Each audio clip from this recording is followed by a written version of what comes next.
you should be proud, you, especially you, should be proud of those pilots, and you shouldn't be trying to demean them. No, those pilots flew at great risk, a big chance that they'd never come back home and see their husbands or their wives. Let me just tell you, you and NBC, fake news, which is one of the worst, and CNN, New York Times, are all bad. They're sick. There's something wrong with them. But you know what? You should be praising those people instead of trying to find some.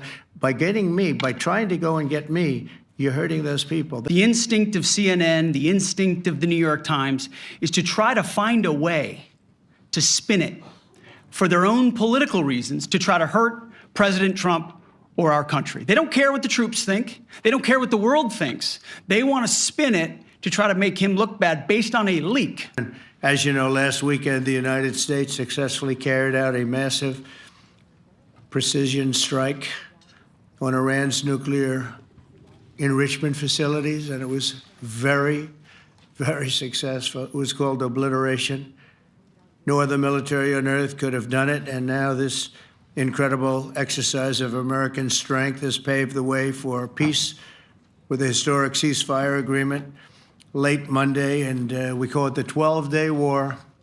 Spoke to a few people. I guess that just sounded like the right name. It was a 12-day war. And we think it's over. I don't think they're going to be going back at each other. I don't think so. Not only have we dealt decisively with the critical threat of Iran's nuclear program, which was what I wanted. I said, Iran cannot have a nuclear weapon. I've said that for 15 years, long before I decided to do the political thing. But we've also reasserted the credibility of American deterrence, which is like no other. The people at NATO said there's never been anything. You know, I rebuilt the entire military during my first term. And we have a great military. We have great generals. I got to know the good ones and the bad ones. We kept the good ones. Over the past 2 days, I was honored to participate in the NATO leaders meeting and also had extremely good individual discussions with the King and the Queen, Secretary General Rutte, and the Prime Minister. Great discussions. Very knowledgeable people. Major focus of our conversations at the summit was the need for other NATO members to take up the burden of the defense of Europe, and that included the financial burden. As you know, it was 2%, and we got it up to 5%. And they said, a couple of them came up to me. One in particular said, "Sir, we've been trying to get it up to 3% for 20 years, and we haven't been able, and you got it up to 5%. So they're going to be, most of them, I guess almost all of them, are going to be contributing now 5%, a number that people are surprised at, but you need it today. The United States accounts for 2/3 of all NATO defense spending, and since I began pushing for additional commitments in 2017, believe it or not, our allies have increased spending by $700 billion. I said to people, you don't have any money, and a lot of them weren't paying. And so I started the process, and I picked it up as soon as I got back, which is 6 months ago. And following my election last November, almost all have accelerated plans to reach the 2%, 3%, 4%, and then ultimately, very quickly, 5%. And all of this is going to be done very quickly, almost immediately. You probably know this as well as I do. I'm sure they've been talking about it. It's really been a big focus. In a very historic milestone this week, the NATO allies committed to dramatically increase their defense spending to that 5% of GDP, something that no one really thought possible. And they said, "You did it, sir, you did it." Well, I don't know if I did it, but I think I did. This will be known as the Hague Defense Commitment, which is pretty good, pretty appropriate. When the allies reach this number, it will add more than $1 trillion a year. Think of that, $1 trillion per year to our common defense. And this is a monument really to victory, but it's a monumental win for the United States, because we were carrying much more than our fair share. It was quite unfair, actually. But this is a big win for Europe and for actually Western civilization. And Europe stepping up to take more responsibility for its security will help prevent future disasters like the horrible situation with Russia and Ukraine, and hopefully we're going to get that solved. Last week, they lost 7,000 soldiers, mostly soldiers, but they're also getting hit in Kiev. They're getting hit in some of the towns also. And that means life. Life is disappearing also in the cities and towns. Should have never happened, would have never happened if I was president. I said it 1,000 times. 15 missiles were shot at us the other day. And they were very nice. They gave us warning. They said, we're going to shoot them. Is 1 o'clock okay? They said, it's fine. And everybody was emptied off the base, so they couldn't get hurt except for the gunners. They call them the gunners. And out of 14 high-end missiles that were shot at the base in Qatar, all 14, as you know, were shot down by our equipment. Amazing stuff. Amazing that they can do. It's like shooting a bullet with a bullet. It's the same thing if you think about it. 14 out of 14, and they weren't even that surprised. I said, do you do that well often? They say, we pretty much do, sir. That we just had. A letter just came in, and a statement came in from the Atomic Energy Commission of Israel. And I just wondered, this is an official letter, and they're very serious people, as you know. The devastating U.S. strike on Fordo destroyed the site's critical infrastructure and rendered the enrichment facility totally inoperable. It was devastated. We assess that the American strikes on Iran's nuclear facilities has set back Iran's ability to develop nuclear weapons for many years to come. This achievement can continue indefinitely if Iran does not get access to nuclear material, which it won't. It's so sad that that whole thing had to go. But I just want to thank our pilots. You know, they were maligned and treated very bad, demeaned by fake news CNN, which is back there, believe it or not, wasting time, nobody's watching them, so they're just wasting a lot of time, wasting my time. And the New York Times, they put out a story that, well, maybe they were hit, but it wasn't bad. Well, it was so bad that they ended the war. It ended the war. Somebody said in a certain way, you know, that it was so devastating, actually. If you look at Hiroshima, if you look at Nagasaki, you know, that ended a war too. This ended a war in a different way, but it was so devastating.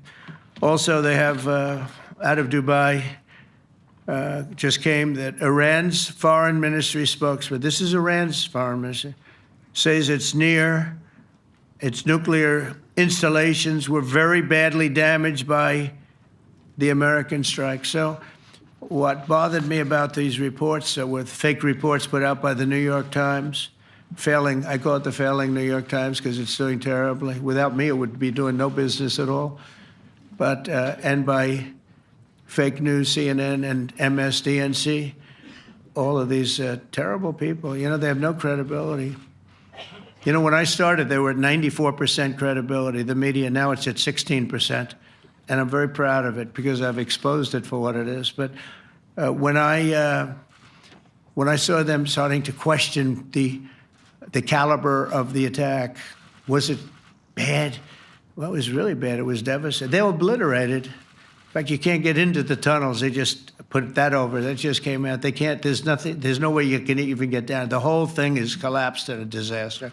And I think all of the nuclear stuff is down there because it's very hard to remove. And we did it very quickly. When they heard we were coming, it was, you know, you can't move it. Very hard, very dangerous, actually, to move to. And they also knew we were coming, so I don't think too many people want to be down there knowing we're coming. Do we have any questions, please? Wow. That's a lot of questions.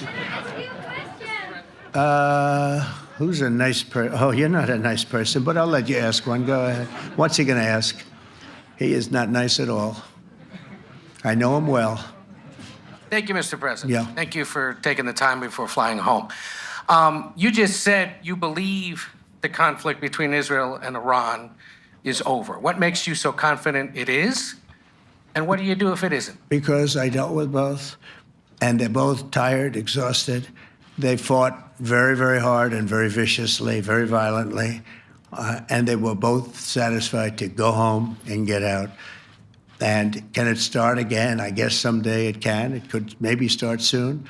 I think a big telltale sign was when As you know, Iran somewhat, by not much, violated the ceasefire, and Israel had the planes going out that morning, and there were a lot of them, 52 of them. And I said, you got to get them back. And they brought them back. They didn't do anything. They brought them back. It was very good. I thought it was amazing, actually. They have fought a hell of a war. They fought very hard. I think the war ended, actually, when we hit the various nuclear sites with the planes. And I just hope you people can give these pilots, these are the best pilots in the world. They're the best shots in the world. They call them shots. That's what they are. And wait a minute. And I just hope you can give them the respect they deserve, because they came home to fake news. And like, oh, gee, there was hardly any damage. The things are decimated. So, but I think, no, I think they're very much finished. I think Israel's going to get back to doing what they do, and I think that Iran's going to get back. You know, Iran has a huge advantage. They have great oil, and they can do things. I don't see them getting back involved in the nuclear business anymore. I think they've had it. They've been at it for 20 years, and I don't see that happening either. Now, if it does, we're always there. It won't be me. It'll be somebody else, but we're there. We'll have to do something about it. Yes, please, go ahead. Go ahead. Oh, fake news CNN? Oh, yeah, here we go. Wait till you hear this question. You should really say how great our soldiers and our warriors are. I think everyone appreciates our soldiers and our warriors. I do have two questions for you, Mr. President. You just cited Israeli intelligence on these attacks. Earlier, you said U.S. intelligence was inconclusive. Are you relying on Israeli intelligence for your assessment of the impact of the strikes? No, this is also, Iran made the statement.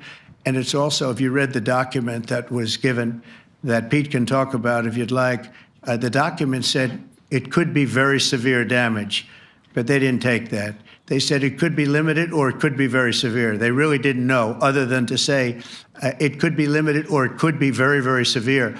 And you didn't choose to put that because it was very early after. Since then, we've collected additional intelligence. We've also spoken to people who have seen the site, and the site is obliterated. And we think everything nuclear is down there. They didn't take it out. Okay, question? Please, go ahead. Go ahead. Yeah, blue dress. Thank you so much, Mr. President. Yesterday, you said China can now continue to purchase oil from Iran. Yeah. Are you giving up on your maximum pressure campaign? Because there are sanctions right now. With who? On Iran. No, look, they just had a war. The war was fought. They fought it bravely. I'm not giving up. They're in the oil business. I mean, I could stop it if I wanted. I could sell China the oil myself. I don't want to do that. They're going to need money to put that country back into shape. We want to see that happen. Would it? No, if they're going to sell oil, they're going to sell oil. We're not taking over the oil. We could have, you know. I used to say with Iraq, keep the oil. I could say it here, too. We could have kept the oil. No, China is going to want to buy oil. They can buy it from us. They can buy it from other people.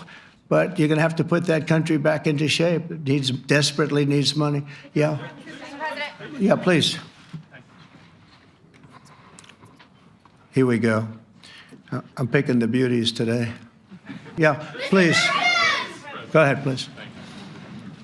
Thank you, Mr. President. You've made clear your position on what impact the strikes had. I wanted to ask you what is next with Iran. For instance, is there any indication from U.S. intelligence that Iran was able to move any material, including No, just the opposite. We think we hit them so hard and so fast they didn't get to move. And if you knew about that material, it's very hard and very dangerous to move. It's called, in many people, they call it dust, but it's very, very heavy. It's very, very hard to move. And they were way down. You know, they're 30 stories down. They're literally 30, 35 stories down underground. You think you got it all? Oh, yeah, we think we got it. We think it's covered with granite, concrete, and steel. Can I ask you, are you interested in restarting negotiations with Iran? And if so, have they reciprocated? So our people, Marco could answer this, but our people are not, I'm not. The way I look at it, they fought, the war's done, and, you know, I could get a statement that they're not going to go nuclear. We're probably going to ask for that, but they're not going to be doing it. But they're not going to be doing it anyway.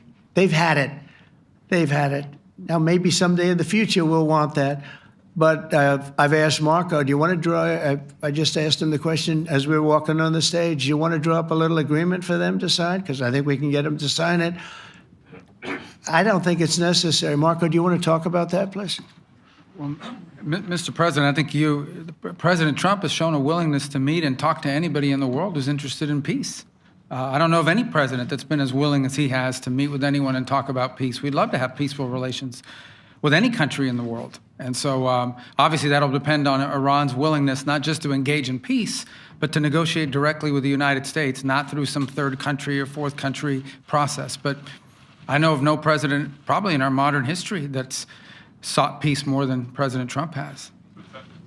Sounds like the door is open, but you're in no rush. Is that right? Sounds like the door is open, but I'll tell you what, look, we're going to talk to them next week with Iran.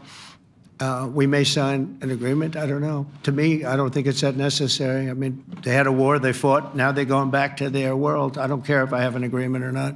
The only thing we'd be asking for is what we were asking for before about we want no nuclear, but we destroyed the nuclear.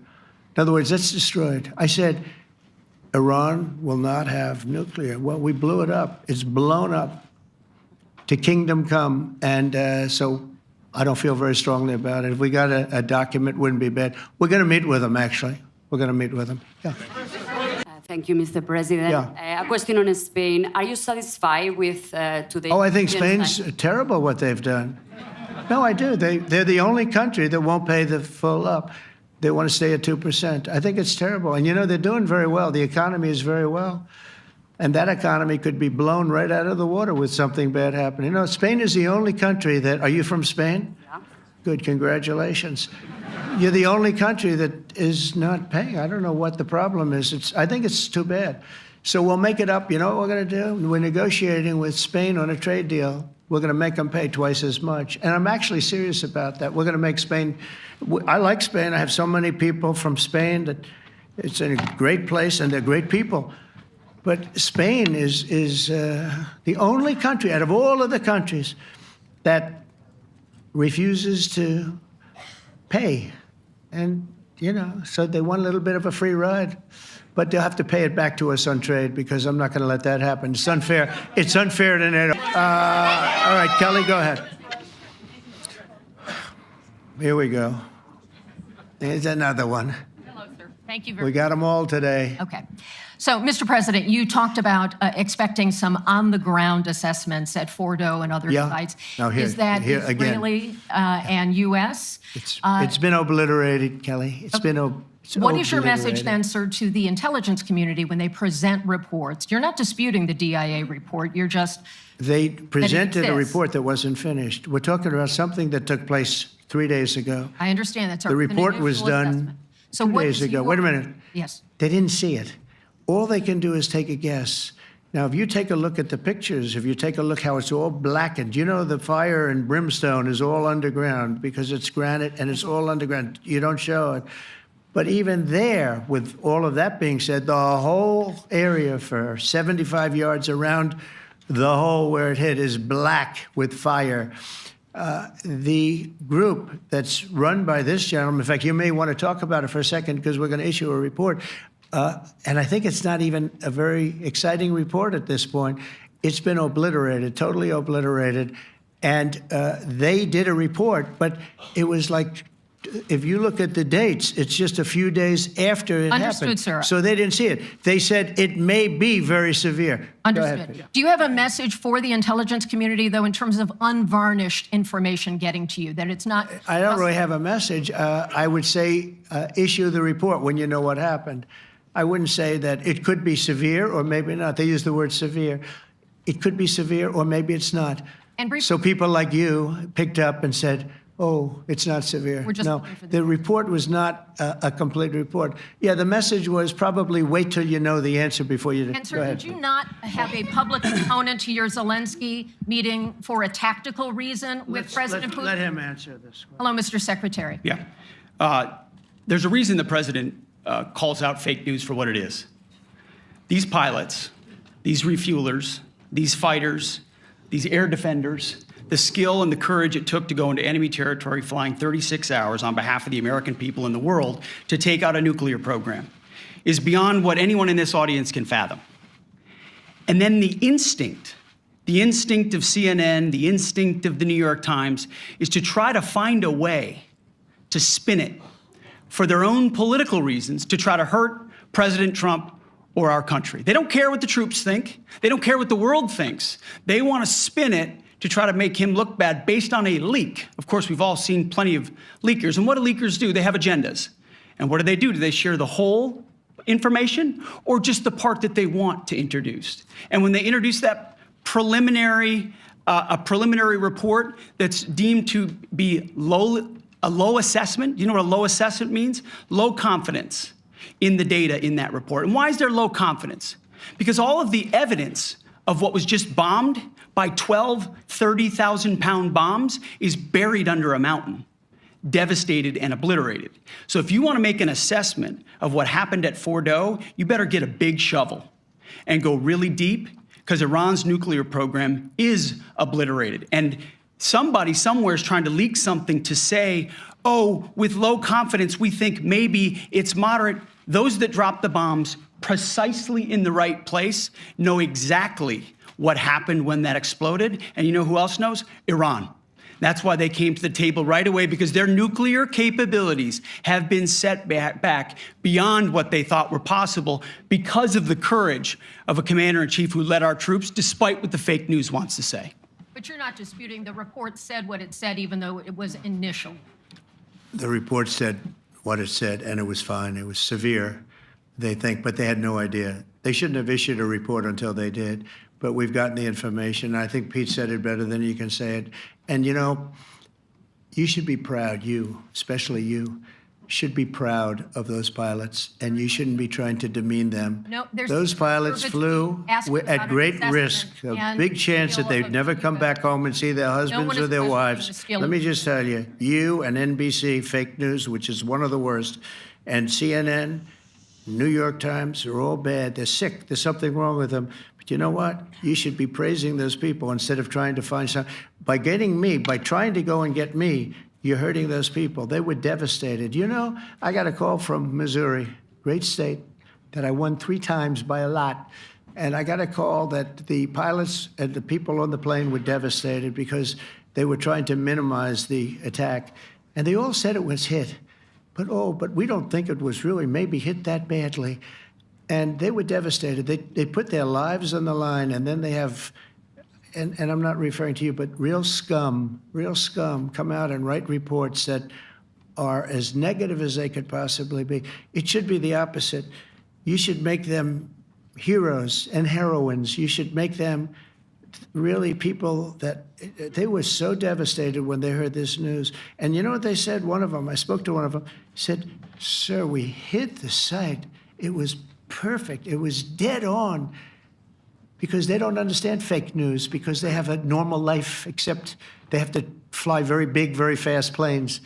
But it's a shame. You should be making them heroes. All right, in the back.